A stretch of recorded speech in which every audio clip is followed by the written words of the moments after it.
Hello everyone, welcome to Sprint UPSC. We are discussing class 10th NCERT Democratic Politics 2 and we are on chapter 4 Gender, Religion and Caste.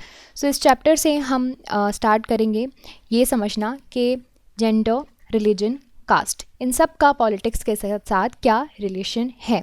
So for that we are going to understand various concepts. So start करते हैं. पहले आप देख लीजिए कि content क्या क्या है चैप्टर में. तो पहले gender and politics समझेंगे, ठीक है. पब्लिक एंड प्राइवेट डिवीजन कैसे होता है, वुमेन का पॉलिटिकल रिप्रेजेंटेशन कितना कैसा है.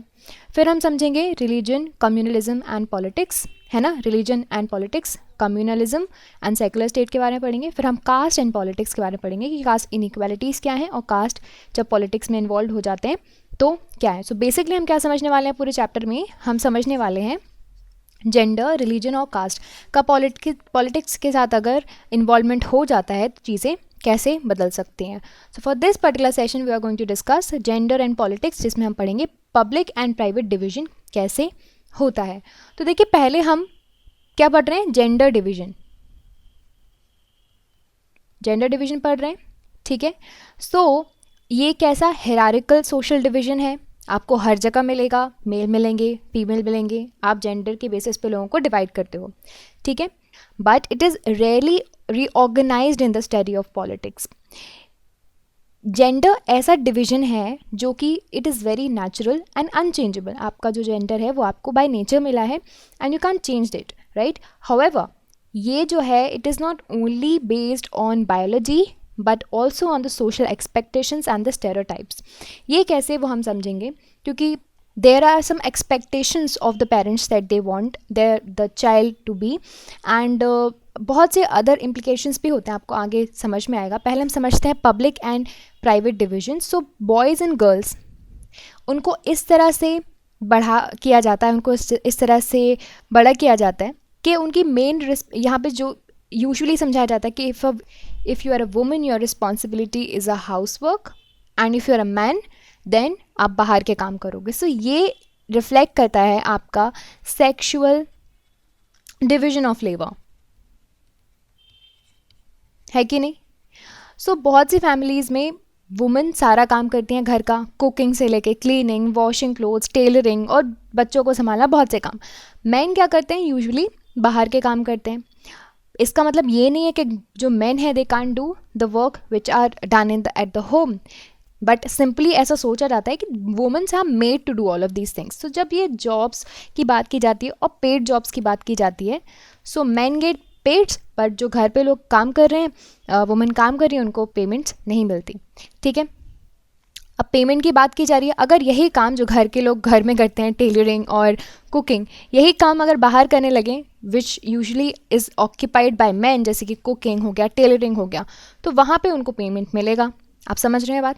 सिमिलरली ऐसा नहीं है कि वुमेन भी बाहर काम नहीं कर सकती. विलेजेस में देखो, women fetches water, collect fuels, water in the fields, right. ये सारे काम तो करती हैं ना, अपने फील्ड्स में, गांव में काम करती हैं. और अर्बन एरियाज़ में भी पुअर वुमेन जो होती है वो डोमेस्टिक हेल्पर की तरह काम करती हैं मिडिल क्लास होम्स में, है ना. और जो ये मिडिल क्लास वुमेन्स होती हैं वो भी ऑफिस में काम करते हैं, मिलेंगी आपको. In fact, majority of the women do some sort of paid work in addition to the domestic labor as well. But एक बात मैं आपको पहले बता दूं कि domestic work यानी कि basic work जैसे कि खाना बनाना, cleaning, this is not a gender role. This is the part of your life. This is how you live. आपको अगर जीवन जीना है तो आपको खाना बनाना आना चाहिए और आपको अपनी सफाई करना आनी चाहिए. This is very basic to your human life, right? So it is not a gender role, but it is considered as a gender role. And also in the majority of the fact that बहुत सी womens are there which do the domestic work also, domestic काम भी करती हैं और कुछ छोटा मोटा पेड वर्क भी करती हैं, बट उनकी काम को वैल्यू नहीं दी जाती और उनके काम को रिकॉग्निशन नहीं दिया जाता. इसकी वजह से होता है डिवीजन ऑफ लेबर.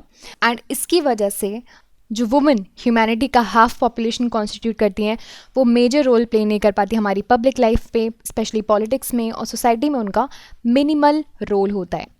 सो देखिए अर्लियर पहले सिर्फ और सिर्फ मेन को बहुत से राइट्स थे, जैसे कि पब्लिक अफेयर्स में बात करने का, वोट देने का, पब्लिक ऑफिस में काम करने का, या फिर वो इलेक्शंस में कंटेस्ट करने का. ग्रेजुअली ये जो रोल है वो इवॉल्व हुआ, ग्रेजुअली ये सारी चीज़ें चेंज हुई. वुमेन ने डिफरेंट पार्ट्स में उनको like they agitated towards in order to get the basic rights, in order to get the basic equal rights. And इसी एजिटेशन की वजह से बहुत सी कंट्रीज़ में फाइनली वुमेंस को दिए गए हैं वोटिंग राइट्स.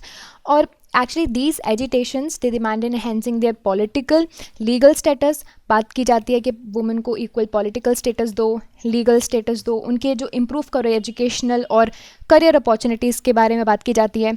और जो कुछ रेडिकल मूवमेंट्स हैं जो कि ये एम करती हैं और ये जो एस्पायर करती हैं कि पर्सनल एंड फैमिली लाइफ में इक्वालिटी आए, जैसे कि फेमिनिज्म है ना. फेमिनिज्म और feminist what they demand the equality. वो कहते हैं कि आप क्या करो, मेन और वुमेन को इक्वली ट्रीट करो, दैट्स इट. सो ये जो पॉलिटिकल एक्सप्रेशन है of the gender division and political mobilization on these questions helped us to improve the women's role in the public life. यही पॉलिटिकल एक्सप्रेशन ने improve किया है इनकी life. Are you getting my point? So देखिए, division था, ठीक है, gender division था.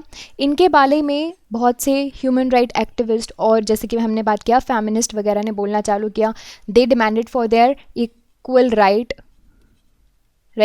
This is the political representation. So political representation ने इनकी जो वुमेन की जो कंडीशन है उनको इम्प्रूव करने में काफ़ी ज़्यादा हेल्प किया.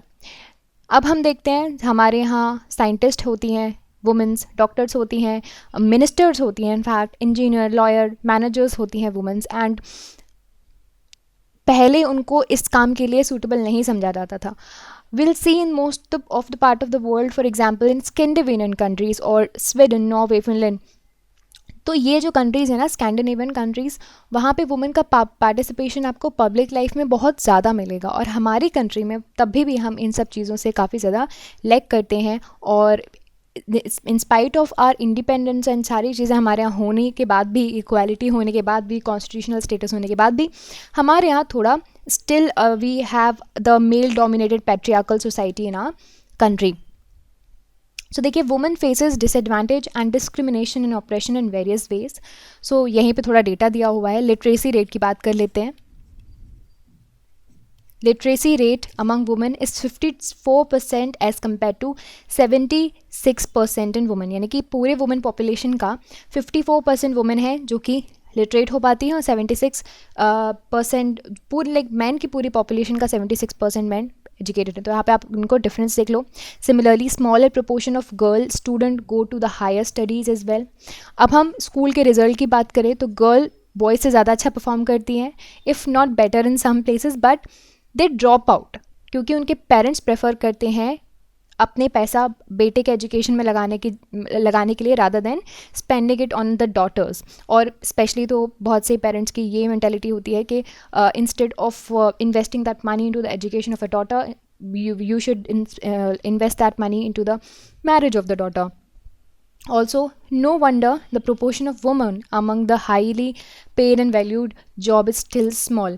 आप देखते होगे in case of the entertainment also you'll see several women activists and say women actors also say that कि उनको actresses को बहुत कम पैसा दिया जाता है as compared to the male actors. So that is their value. उनकी jobs की उतनी होती नहीं है. They are less paid and you'll see on an average an Indian woman works on an hour more than the average man. तब भी उनको कम पैसा मिलता है और उनकी वैल्यू भी कम होती है. इक्वल रेम्यूनरेशन एक्ट 1976 में आया. इसमें बोला कि इक्वल वेज दिया जाएगा इक्वल वर्क के लिए.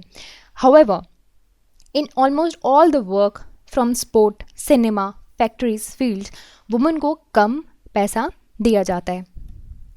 अब देखिए, in many parts of India parents prefers to have sons and find the way to have girl child aborted.